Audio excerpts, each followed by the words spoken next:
everybody. Welcome back once again. Here we are with another edition of Inside the Headset. I'm on the campus of Riverdale. Hay is in the barn, as Coach Will Hester would say, as tomorrow they'll do their walkthrough, and then Thursday it'll be the Battle of the Borough.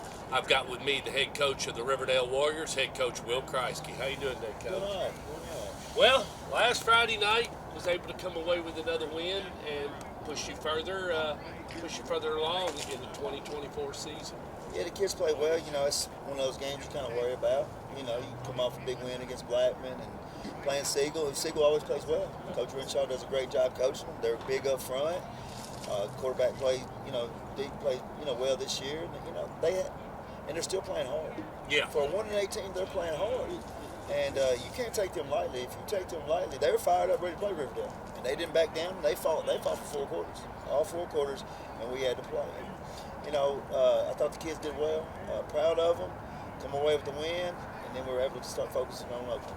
Region games like that you go into where maybe the other opponent is not having such a good season, or they're not on a roll, or so to speak. It's still a dangerous game because you're putting your team into battle, and at any point you could end up with an injury. Yeah, you can end up injury, and then also, it's a region game. You gotta have the win. You gotta have the win. When tiebreakers come and all that, you want to make sure you get a home field advantage. It's a big thing. 2 years in a row, we got a home playoff game. So I'm excited for the kids for that. They secured the home playoff game and give them opportunity for second year in a row to play for the region championship.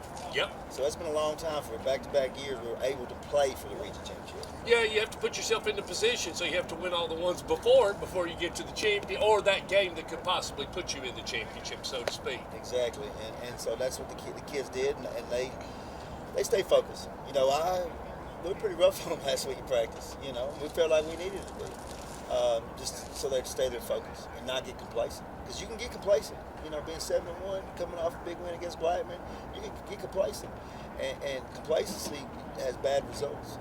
And so that's what I preached to the kids all last week.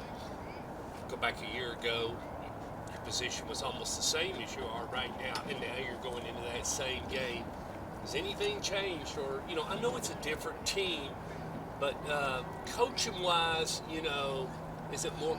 Does your players feel more confident going into the game? They feel like that the odds are good, that they've got a good chance to win. What is the difference? Anytime you line up against Oakland, they're a good football team. Right. Well-coached football team. And they know they have to play hard. Right. And they have to play 4 quarters. And that's why we preach, with little things, because the little things will get you beat.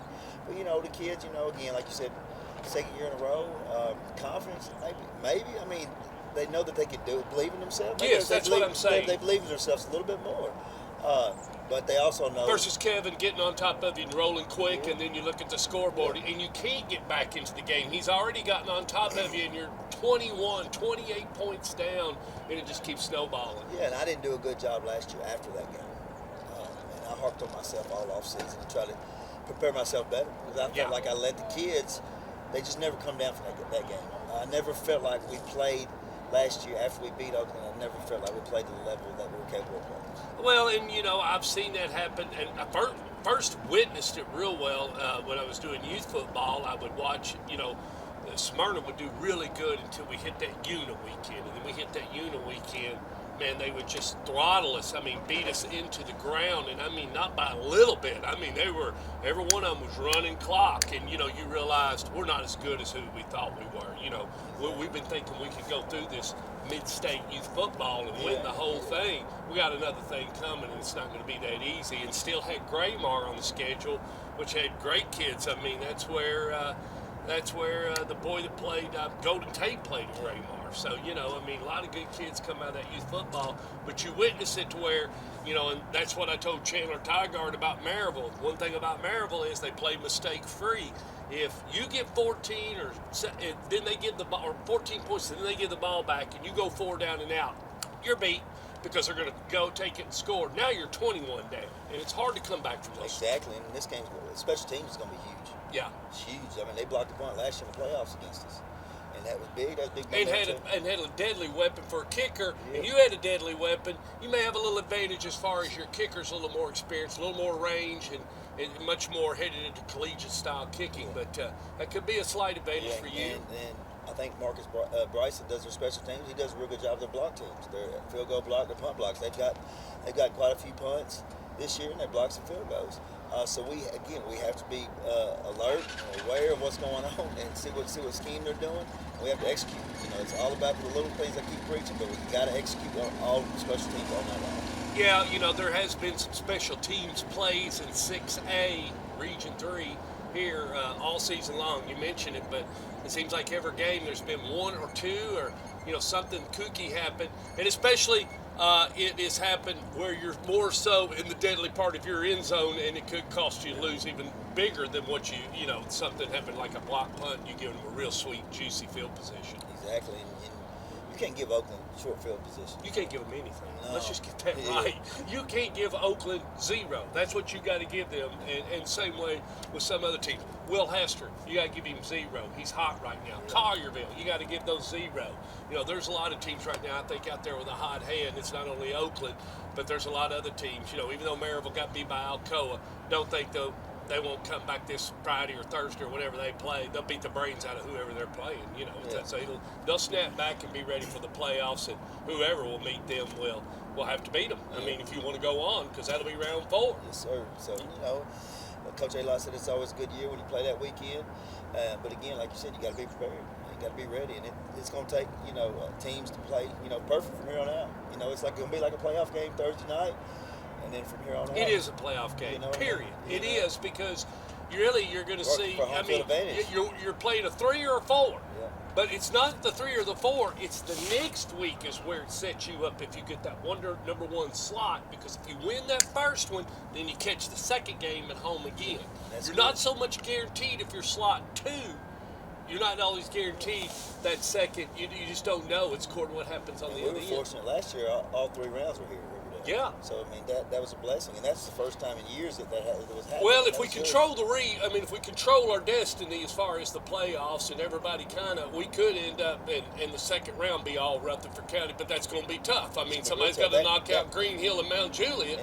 Cook was not a bad football team. Cookville. We played them last year, and I thought they were physical up front. They had returned everybody. Their quarterback's playing really well right now. And they played some of those teams close up there. And, I think their top 3 teams are really good football teams.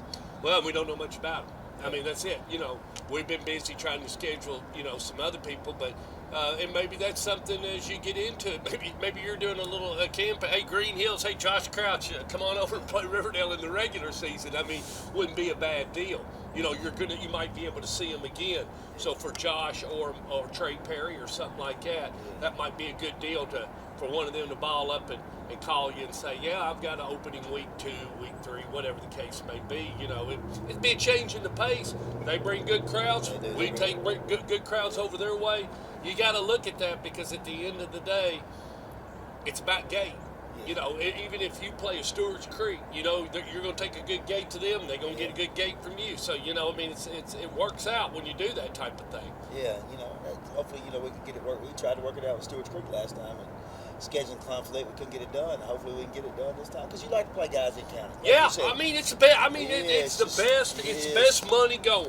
Yeah. I tell everybody, put away your feelings. The best money going is for Rutherford to play Rutherford every Friday night. You cash out on the game. You just do. You got the kids, man. It's good for the kids and the communities. Well, you can carry on the youth football or the middle school saga, to find out, who really is king of the county. Exactly. It continues that conversation. If you don't get that chance, then it's always a what if, Coach, it's our last show, and we have yet to, and we may not even get to do a game. I'm thinking, tents for Thursday. There won't be no tents. You're bringing all the rain. You're the one. You could have scheduled our game. Well, it's 25-mile-an-hour winds with rain, so there goes the tents. We're just hoping, maybe we can set up a skeleton broadcast. We can do that. The thing about it is, we just got to get that window, and the rain's only going to be here 5 hours. Maybe it'll delay and come late, or maybe it'll push on through and we get lucky. I have no idea. I just feel like I'm snake bit with your kids have beat me up the last inside the headset, and and they are correct. I owe them the world, but I just couldn't. It's one of those things. If the weather's there, you just shouldn't start fishing down. I'm sorry, but nonetheless. we've had great coaches shows, and we've been able to come over and visit. And I love interviewing you and coming over and finding out, following the Riverdale Warriors, and it's not over. Hopefully, maybe here in 48 hours, we'll be right here setting up, and we'll get to see the Battle of the Borough for what is 53rd time? Yep. 53 years Yes, it's sir. been going on. It's crazy, isn't it? Well, I wasn't here for the first one, but the reason that was one of the reasons why I wanted to go independent. When I was over at Blackman in 2011, and I was watching that Tavis run the last year, I told Judy, I can't remember who Blackman was playing that night, but everybody in town was over here or over in Oakland that night of the year, and I just told her, I said, this is last year I'm going to film for a high school, because there's a lot of games I really want to see before I get out of it and see what it was all about, and that kind of plagued on my mind as I was trying to figure out where I wanted to take the operation. But man, I've seen a lot of them, and they're all fun and they're all great.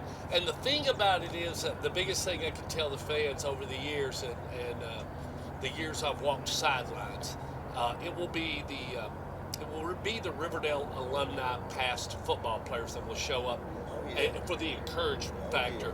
Big. I mean, people don't have any idea. They have no idea. The Riverdale alumni football, that fraternity and that nucleus, because Old man Britton's gonna be here. Steve Britton will be here Thursday night. He's already called. He's fired up, ready to go, man. And that's exactly what you're talking about.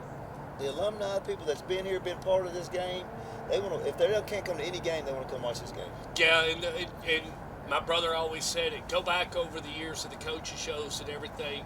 Riverdale has one of the strongest fan bases in Rutherford County. The views, I can interview you and talk to you for 2 minutes, but it doesn't matter. There's going to be over 100 views every time, because Riverdale's always just been that strong. They got loyal fans. It's just regardless how strong a football club or whatever they're doing, their fan base is loyal and they follow. Yes, they do.